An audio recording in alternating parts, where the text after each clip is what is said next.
दोस्तों, स्वागत है आपका हमारे पॉडकास्ट शो में, जहां पे हम सुनते हैं एक से बढ़कर एक सच्ची घटना पर आधारित डरावनी कहानियां। आज की जो कहानी हमारे पास आई है वो कहानी है महाराष्ट्र के एक मानकपुर रेलवे स्टेशन की। अब इस रेलवे स्टेशन पे क्या घटना घटित होती है ये आपको कहानी के अंदर पता चलेगा, लेकिन उससे पहले आप लोगों से एक रिक्वेस्ट है, प्लीज़ वीडियो को लाइक ज़रूर किया करें और थोड़ा अपने वैल्यूएबल जो कमेंट्स हैं वो हमें ज़रूर बताया करें, जिससे हम अपने वीडियो को और बेहतर बना सकें। तो चलते हैं, कहानी को स्टार्ट करते हैं।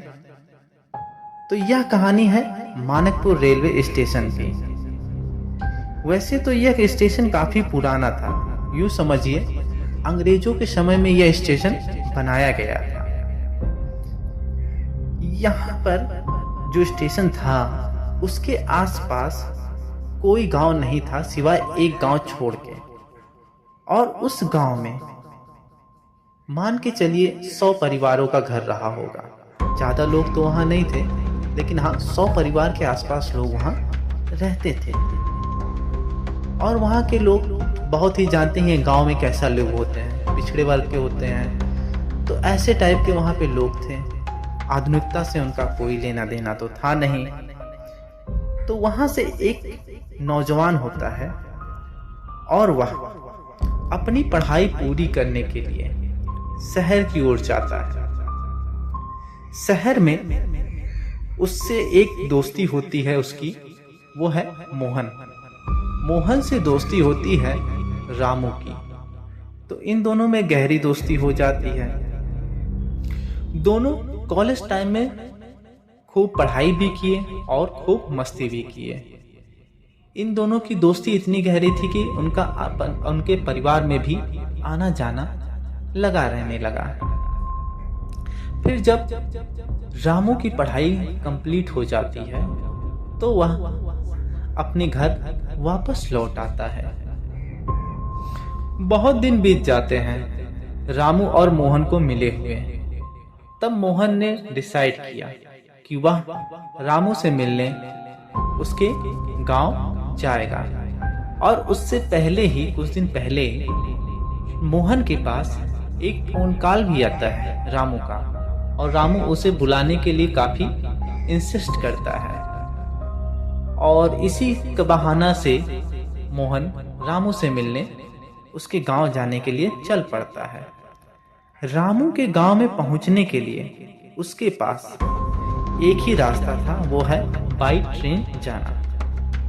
और जो ट्रेन लास्ट में स्टेशन था उसके गांव पे पहुंचने का, वो था मानकपुर स्टेशन। वहां पे मोहन को उतरना होता है। मोहन को आते आते रात हो जाती है, और जब वह रेलगाड़ी से स्टेशन पर उतरता है तो देखता है स्टेशन पर एक भी व्यक्ति नहीं होता है।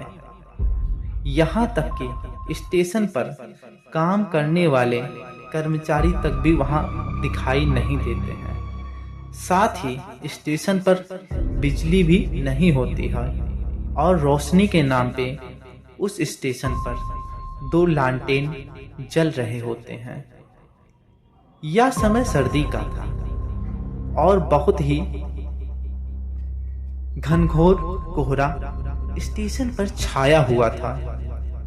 मोहन को अपने 2 हाथ की दूरी के बाद कुछ नहीं दिखाई देता है। स्टेशन से मोहन जब बाहर आता है तो वह देखता है रामू एक इक्का गाड़ी लिए हुए खड़ा होता है, और वह मोहन को देखता है और मोहन उसे देखता है।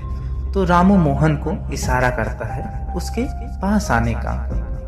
मोहन उसके पास जाता है और कहता है, क्यों बे साले, स्टेशन के अंदर क्यों नहीं आया, यहाँ ही क्यों खड़ा है? मोहन ने कहा।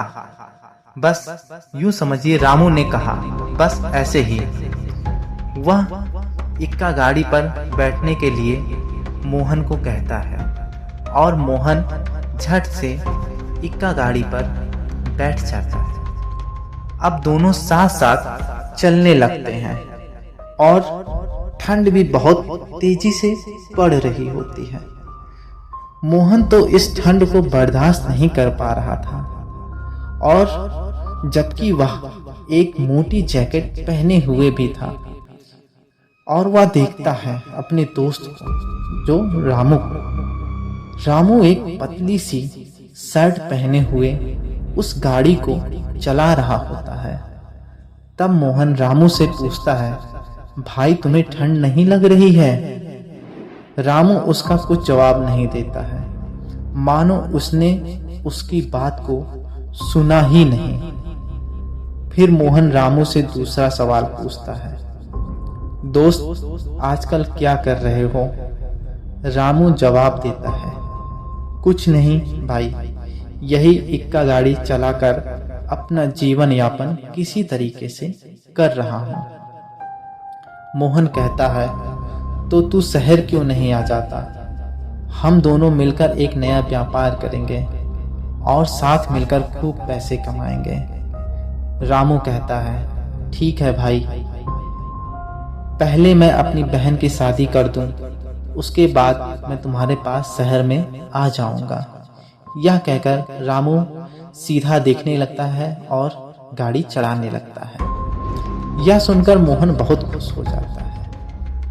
मोहन बहुत देर से उसके गर्दन को गौर से देख रहा होता है और उसके गर्दन पर उसने देखा कि कुछ निशान पड़े हुए हैं, मानो किसी ने उसके गर्दन को किसी कांटेदार रस्सी से दबाने का प्रयास किया हो।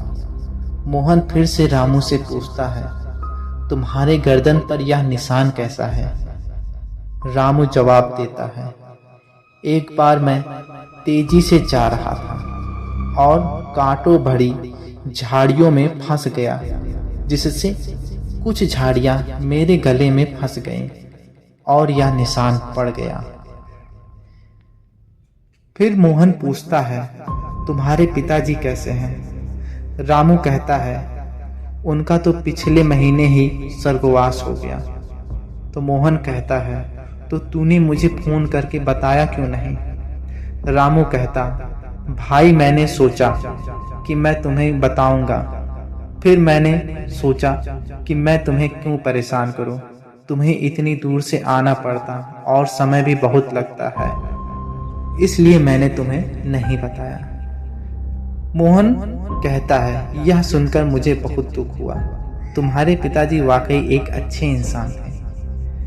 फिर रामू गाड़ी चला ही रहा होता है, तभी उसके सामने 3 लोग अपना मुंह ढके हुए उसकी गाड़ी के सामने आ जाते हैं और वह रामू और मोहन को धमकाते हुए कहते हैं, तुम्हारे पास जो भी कुछ है वह हमें दे दो, वरना तुम दोनों की जान से मार देंगे। यह कहकर वह तेजी से हंसने लगते हैं। रामू जब यह सुनता है तो वह और भी तेजी से हंसता है और उसकी हंसी में एक डरावनापन होता है। दूसरे ही पल उसके हाथ घुटनों तक लंबे हो जाते हैं, उसके बाल भी बहुत बड़े हो जाते हैं और उसके हाथों के नाखून इतने नुकीले होते हैं जिसको देखकर लोग डर जाते हैं। साथ ही मोहन भी बहुत डर जाता है। कुछ ही देर में रामू मोहन के शरीर में प्रवेश कर जाता है और अब मोहन न रह के रामू बन जाता है। अब तीनों व्यक्ति डर के मारे भागने लगते हैं। कोई खेतों की ओर भागा, तो कोई स्टेशन की तरफ भागा, तो कोई रास्ते की तरफ भागा। रामू एक व्यक्ति का पीछा करता है और उसको पकड़कर उसकी गर्दन को वहीं मरोड़ देता है, जिससे उस व्यक्ति की वहीं मृत्यु हो जाती है। अब बारी थी दूसरे व्यक्ति की। दूसरा व्यक्ति भाग ही रहा होता है, तभी उसके सामने एक मंदिर आ पड़ता है। तब वह सोचता है कि अब उसकी जान बच जाएगी। तभी जब वह मंदिर से कुछ ही दूर पहुंचा होता है, उसके सामने रामू अचानक से प्रकट हो जाता है। यह देखकर वह तेजी से चिल्लाता है और रामू से अपने जीवन की भीख मांगने लगता है और कहता है, हमने जो तुम्हारे साथ किया था वह बहुत गलत था, मुझे माफ कर दो। रामू बहुत जोर से फिर एक बार हंसता है और कहता है, माफी? तुम तीनों ने मेरे साथ जो किया उसकी कोई माफी नहीं है, उसकी बस एक ही सजा है, तुम तीनों इस संसार से चले जाओ। और इतना कहते ही रामू ने उसके सीने में अपने तेज धारदार पंजे को धंसा दिया और उसके दिल को निकाल लिया। उसका दिल उसके हाथ में धड़क रहा होता है। दूसरा व्यक्ति वह देख रहा था और दर्द से चिल्ला भी रहा था और कुछ ही सेकंडों में उस व्यक्ति की भी मृत्यु हो जाती है। अब बारी थी उस तीसरे व्यक्ति की जो उन दोनों की मुखिया होता था। यह समझो कि वह उन दोनों का लीडर था। उसके कहने पर भी वही दोनों काम करते थे।